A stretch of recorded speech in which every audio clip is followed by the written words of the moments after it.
ओम शांति। 30 अक्टूबर 2022 के ईश्वरीय महावाक्य। पहले एक नजर मुरली के मुख्य पॉइंट पर। बाबा ने कहा, रूहानी फकूर की पहली निशानी यही है कि जितना फकूर है उतना बेफिक्र बादशाह की झलक उनके हर कर्म में दिखाई देती है। क्योंकि जहाँ रूहानी फकूर है वहाँ कोई फिक्र नहीं रह सकता। बेफिक्र बादशाह की विशेषता, वह सदा प्रश्न चित्त के बजाय प्रसन्न चित्त रहते हैं। प्रसन्न चित्त आत्मा के संकल्प में हर कर्म को करते, देखते, सुनते, सोचते यही रहता है कि जो हो रहा है वह मेरे लिए अच्छा है और सदा अच्छा ही होना है। प्रश्न चित्त आत्मा क्या, क्यों, ऐसा, वैसा इस उलझन में स्वयं को बेफिक्र से फिक्र में ले आती है। और फिर बाबा ने कहा, प्रसन्न चित्त आत्मा साइलेंस की शक्ति से चाहे बात बुरी हो, संबंध बुरे अनुभव होते हो, लेकिन वह बुराई को अच्छाई में परिवर्तन करे। अगर कोई भी बुराई चित्त पर है तो उसका चित्त सदा प्रसन्न चित्त नहीं रह सकता। बुरा काम किया नहीं, लेकिन देखा भी, साथ भी दिया तो वह पाप है। हाँ में हाँ मिलाना यह भी कर्मों की गति के प्रमाण पाप में भागी बनना है। और फिर लास्ट में बाबा ने कहा, लेकिन यह छोटे छोटे सूक्ष्म पाप श्रेष्ठ संपूर्ण स्थिति में विघ्न रूप बनते हैं। जितना ऊंचा बनते हैं तो ऊंचाई में अटेंशन भी ऊंचा रखना पड़ता है। अल्पकाल के मनमौजी नहीं बनो, सदा काल की रूहानी मौज में रहो। यही यथार्थ ब्राह्मण जीवन है। लेकिन सुना और बना, इसको कहा जाता है तीव्र पुरुषार्थी। तीव्र पुरुषार्थी 108 है और पुरुषार्थी 16,108 है। तो अपने आप को चेक करो कि तीव्र पुरुषार्थी है या पुरुषार्थी है। अटेंशन रखना है, लेकिन नेचुरल अटेंशन आदत बन जाए। और अब सुनते हैं महावाक्यों को विस्तार से। अव्यक्त बाप दादा के मधुर महावाक्य। मुरली का सार, कर्मों की गुह्य गति के ज्ञाता बनो। आज सर्व खजानों के देने वाले बाप सर्व बच्चों के जमा का खाता देख रहे थे। खजाने तो सर्व बच्चों को अखुट मिले हैं और सर्व को एक जैसा, एक द्वारा सर्व खजाने मिले हैं। एक खजाना नहीं, लेकिन अनेक खजाने प्राप्त हुए हैं। फिर भी जमा का खाता हर एक का अलग अलग है। कोई ने सर्व खजाने अच्छी रीति जमा किए हैं और कईयों ने यथाशक्ति जमा किए हैं। और जितना जमा किया है उतना ही चलन और चेहरे में वह रूहानी नशा दिखाई देता है। जमा करने का रूहानी फकूर अनुभव होता है। रूहानी फकूर की पहली निशानी यही है कि जितना फकूर है उतना बेफिक्र बादशाह की झलक उनके हर कर्म में दिखाई देती है। क्योंकि जहाँ रूहानी फकूर है वहाँ कोई फिक्र नहीं रह सकता। यह फकूर और फिक्र दोनों एक समय एक साथ नहीं रह सकते हैं। जैसे रोशनी और अंधकार साथ नहीं रह सकते हैं। बेफिक्र बादशाह की विशेषता, वह सदा प्रश्न चित्त के बजाय प्रसन्न चित्त रहते हैं। हर कर्म में, स्व के संबंध में व सर्व के संबंध में व प्रकृति के भी संबंध में, किसी भी समय, किसी भी बात में संकल्प मात्र भी क्वेश्चन मार्क नहीं होगा कि यह ऐसा क्यों व यह क्या हो रहा है, ऐसा भी होता है क्या। प्रसन्न चित्त आत्मा के संकल्प में हर कर्म को करते, देखते, सुनते, सोचते यही रहता है कि जो हो रहा है वह मेरे लिए अच्छा है और सदा अच्छा ही होना है। प्रश्नचित्त आत्मा क्या, क्यों, ऐसा, वैसा इस उलझन में स्वयं को बेफिक्र से फिक्र में ले आती है और बेफिक्र आत्मा बुराई को भी अच्छाई में परिवर्तन कर लेती, इसलिए वह सदा प्रसन्न रहती। आजकल के साइंस के साधन से भी जो वेस्ट खराब माल होता है उसको परिवर्तन कर अच्छी चीज बना देते हैं। तो प्रसन्न चित्त आत्मा साइलेंस की शक्ति से चाहे बात बुरी हो, संबंध बुरे, अनुभव होते हो, लेकिन वह बुराई को अच्छाई में परिवर्तन कर स्वयं में भी धारण करेगी और दूसरे को भी अपनी शुभ भावना के श्रेष्ठ संकल्प से बुराई को बदल अच्छाई धारण करने की शक्ति देगी। कई बच्चे सोचते हैं, कहते हैं कि जब है ही बुरी बात व गलत बात तो गलत को गलत तो कहना ही पड़ेगा ना, व गलत को गलत तो समझना ही पड़ेगा ना। लेकिन गलत को गलत समझना यह समझने के हिसाब से समझा, वह राइट और रॉन्ग समझना जानना अलग बात है।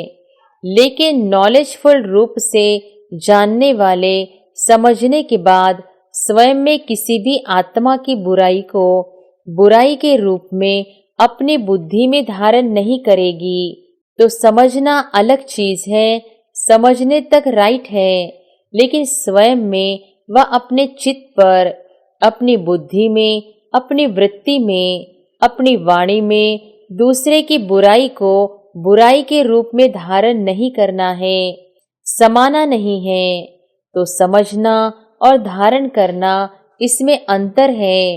अपने को बचाने के लिए यह कह देते हैं कि यह है ही रॉन्ग, रॉन्ग को तो रॉन्ग कहना पड़ेगा ना। लेकिन समझदार का काम क्या होता है?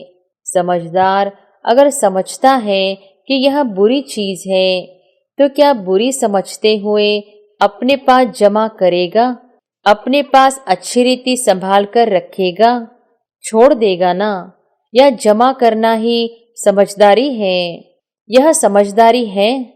और सोचो, अगर बुरी बात व बुरी चलन को स्वयं में धारण कर लिया तो क्या आपकी बुद्धि, वृत्ति, वाणी सदा संपूर्ण स्वच्छ मानी जाएगी?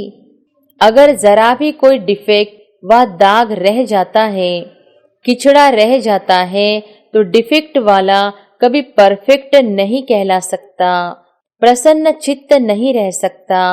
अगर कोई की बुराई चित्त पर है तो उसका चित्त सदा प्रसन्न चित्त नहीं रह सकता और चित्त पर धारण की हुई बातें वाणी में जरूर आएंगी, चाहे एक के आगे वर्णन करे, चाहे अनेक के आगे वर्णन करे। लेकिन कर्मों की गति का गुह्य रहस्य सदा सामने रखो। अगर किसी की भी बुराई व गलत बात चित्त पर रखने के साथ वर्णन करते हो तो यह व्यर्थ वर्णन ऐसा ही है जैसे कोई गुंबज में आवाज करता है तो वह अपना ही आवाज और ही बड़े रूप में बदल कर अपने पास ही आता है। गुंबज में आवाज करके देखा है? तो अगर किसी की बुराई करने के, गलत को गलत फैलाने के संस्कार है, जिसको आप लोग आदत कहते हो, तो आज आप किसकी ग्लानि करते हो और अपने को बड़ा समझदार गलती से दूर समझकर वर्णन करते हो। लेकिन यह पक्का नियम है अथवा कर्मों की फिलॉसफी है कि आज आपने किसकी ग्लानि की और कल आपकी कोई दुगनी ग्लानि करेगा, क्योंकि यह गलत बातें इतनी फास्ट गति से फैलती है जैसे कोई विशेष बीमारी के जर्म्स, जीवाणु बहुत जल्दी फैलते हैं और फैलते हुए जर्म्स जिसकी ग्लानि की वहां तक पहुंचते जरूर है। आपने एक ग्लानि की होगी और वह आपको गलत सिद्ध करने के लिए आपकी 10 ग्लानि करेंगे। तो रिजल्ट क्या हुई, कर्मों की गति क्या हुई, लौटकर कहाँ आई। अगर आपको शुभ भावना है उस आत्मा को ठीक करने की, तो गलत बात शुभ भावना के स्वरूप में विशेष निमित्त स्थान पर दे सकते हो। फैलाना रॉन्ग है।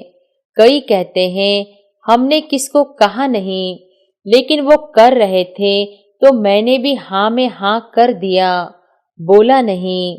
आपके भक्ति मार्ग के शास्त्रों में भी वर्णन है कि बुरा काम किया नहीं, लेकिन देखा भी, साथ भी दिया, तो वह पाप है। हाँ में हाँ मिलाना, यह भी कर्मों की गति के प्रमाण पाप में भागी बनना है। वर्तमान समय कर्मों की गति के ज्ञान में बहुत इजी हो गए हैं, लेकिन यह छोटे छोटे सूक्ष्म पाप श्रेष्ठ संपूर्ण स्थिति में विघ्न रूप बनते हैं। इजी बनने की निशानियां क्या है?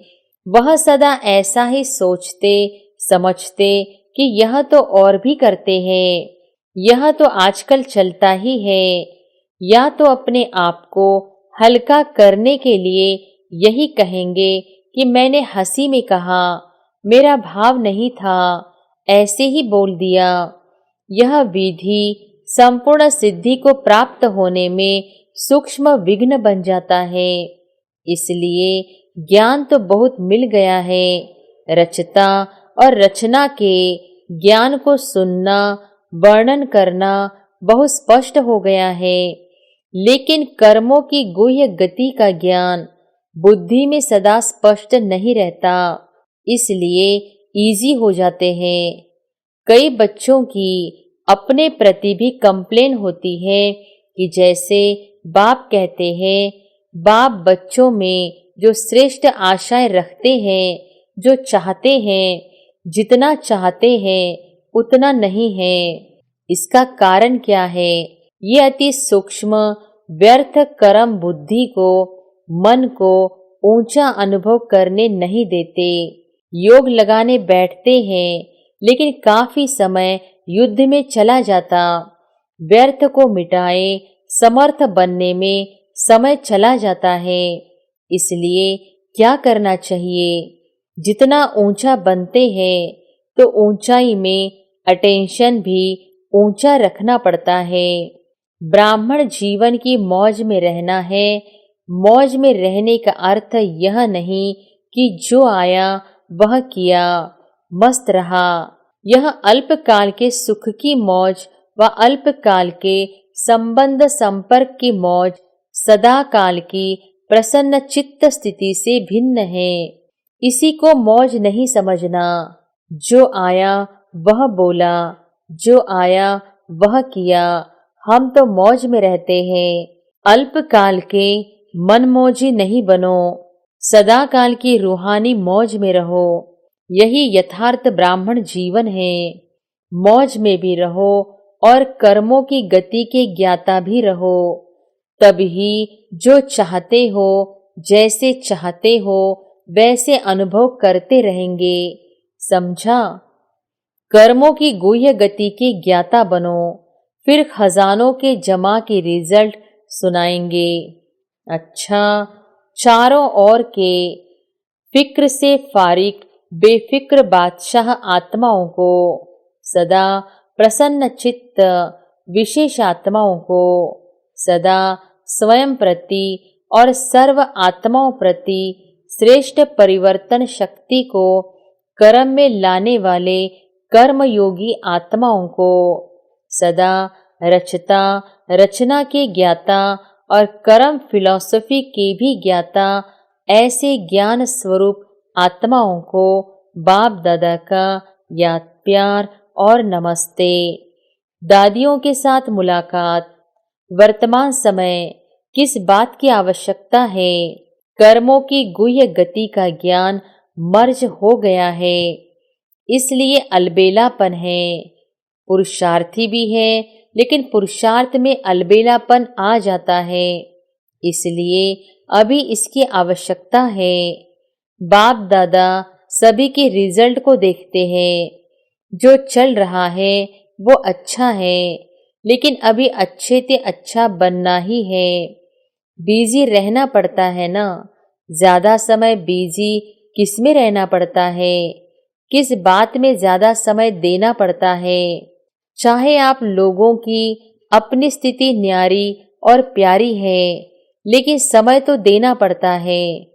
तो यही समय पावरफुल, शक्तिशाली लाइट हाउस, माइट हाउस बन वाइब्रेशन फैलाने में जाए तो क्या हो जाएगा।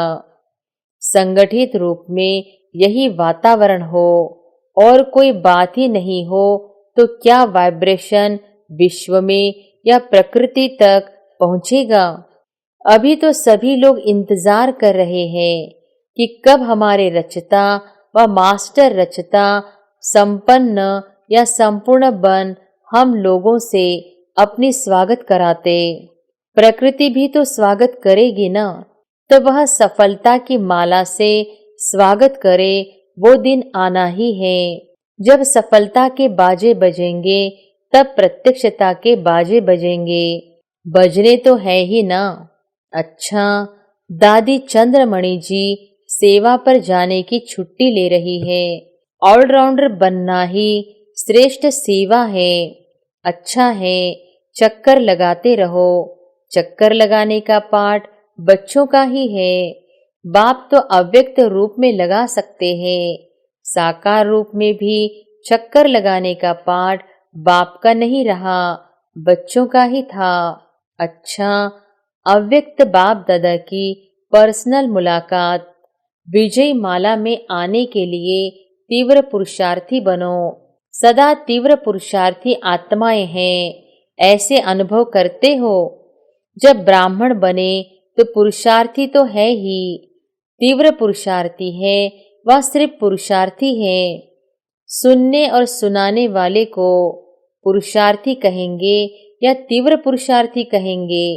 सुनना और सुनाना, उसके बाद क्या होता है। तीव्र पुरुषार्थी किसको कहेंगे, सुनने वाले को या बनने वाले को। जो माला का 16,108वां नंबर है वह भी सुनता और सुनाता तो है ही, नहीं तो माला में कैसे आएगा। लेकिन 108 की माला में कौन आएंगे। 108 की माला का नाम है विजयी माला। 16,000 वाली माला का नाम विजयी माला नहीं है। तो सुनना और सुनाना यह मेजॉरिटी करते हैं, लेकिन सुना और बना इसको कहा जाता है तीव्र पुरुषार्थी। तीव्र पुरुषार्थी 108 है और पुरुषार्थी 16,108 है। तो अपने आप को चेक करो कि तीव्र पुरुषार्थी है या पुरुषार्थी है। जो है, जैसा है, वह मेजॉरिटी अपने आप को जान सकते हैं।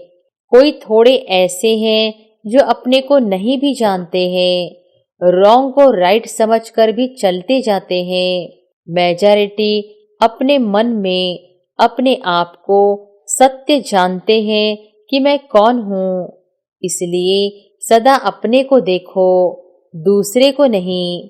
अपने पुरुषार्थ को चेक करो और तीव्र पुरुषार्थ में चेंज करो, नहीं तो फाइनल समय आने पर चेंज नहीं कर सकेंगे। उस समय पढ़ाई का समय समाप्त होने पर इम्तिहान के समय पढ़ाई का चांस नहीं मिलता। अगर कोई स्टूडेंट समझे एक प्रश्न का उत्तर नहीं आता है, किताब से पढ़कर उत्तर दे दे तो राइट होगा या रॉन्ग होगा। तो उस समय अपने को चेंज नहीं कर सकेंगे। जो है, जैसा है, वैसे ही प्रारब्ध प्राप्त कर लेंगे। लेकिन अभी चांस है। अभी टू लेट का बोर्ड नहीं लगा है, लेट का लगा है। लेट हो गए लेकिन टू लेट नहीं, इसलिए फिर भी मार्जिन है। कई स्टूडेंट 6 मास में भी पास विद ऑनर हो जाते हैं अगर सही पुरुषार्थ करते हैं तो।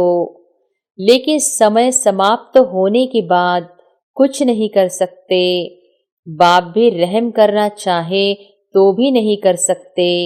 चलो, यह अच्छा है, इसको मार्क्स दे दो, यह बाप कर सकता है। इसलिए अभी से चेक करो और चेंज करो। अलबेलापन छोड़ दो। ठीक है, चल रहे हैं, पहुंच जाएंगे, यह अलबेलापन है। अलबेले को इस समय तो मौज लगती है। जो अलबेला होता है उसे कोई फिक्र नहीं होता है, वह आराम को ही सब कुछ समझता है। तो अलबेलापन नहीं रखना, सदा अलर्ट। पांडव सेना होना, सेना अलबेली रहती है या अलर्ट रहती है? सेना माना अलर्ट, सावधान, खबरदार रहने वाले। अलबेला रहने वाले को सेना का सैनिक नहीं कहा जाएगा। तो अलबेलापन नहीं, अटेंशन। लेकिन अटेंशन भी नेचुरल विधि बन जाए। कई अटेंशन का भी टेंशन रखते हैं। टेंशन की लाइफ सदा तो नहीं चल सकती। टेंशन की लाइफ थोड़ा समय चलेगी, नेचुरल नहीं चलेगी। तो अटेंशन रखना है, लेकिन नेचुरल अटेंशन आदत बन जाए। जैसे विस्मृति की आदत बन गई थी ना, नहीं चाहते भी हो जाता है। तो यह आदत बन गई ना, नेचुरल हो गई ना। ऐसे स्मृति स्वरूप रहने की आदत हो जाए, अटेंशन की आदत हो जाए।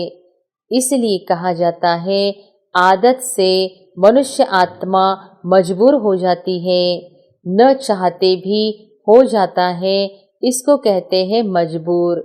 तो ऐसे तीव्र पुरुषार्थी बने हो। तीव्र पुरुषार्थी अर्थात विजयी, तभी माला में आ सकते हैं। बहुत काल का अभ्यास चाहिए। सदैव अलर्ट माना सदा एवर रेडी। आपको क्या निश्चय है, विनाश के समय तक रहेंगे या पहले भी जा सकते हैं? पहले भी जा सकते हैं ना, इसलिए एवर रेडी। विनाश आपका इंतजार करे, आप विनाश का इंतजार नहीं करो। वह रचना है, आप रचता हो। सदा एवर रेडी। क्या समझा? अटेंशन रखना। जो भी कमी महसूस हो उसे बहुत जल्दी से जल्दी समाप्त करो। संपन्न बनना अर्थात कमजोरी को खत्म करना। ऐसे नहीं यहाँ आए तो यहाँ के, वहाँ गए तो वहाँ के। सभी तीव्र पुरुषार्थी बनकर जाना। अच्छा, वरदान है विश्व से अंधकार को मिटाकर रोशनी देने वाले मास्टर ज्ञान सूर्य भव। विश्व से अंधकार को मिटाकर रोशनी देने वाले मास्टर ज्ञान सूर्य भव। मास्टर ज्ञान सूर्य वह है जो विश्व से अंधकार को मिटाकर रोशनी देने वाले हैं। वह स्वयं भी प्रकाश स्वरूप लाइट माइट स्वरूप है और दूसरों को भी लाइट माइट देने वाले हैं। जहाँ सदा रोशनी होती है वह अंधकार का सवाल ही नहीं, अंधकार हो ही नहीं सकता। जो विश्व को रोशनी देने वाले हैं वह स्वयं अंधकार में नहीं रह सकते। संपूर्ण पवित्रता अर्थात रोशनी, उनके पास अंधकार अर्थात विकारों का अंश भी नहीं रह सकता। स्लोगन है स्वभाव, संस्कार, संबंध, संपर्क में लाइट रहना ही मिलनसार बनना है। अच्छा, ओम शांति।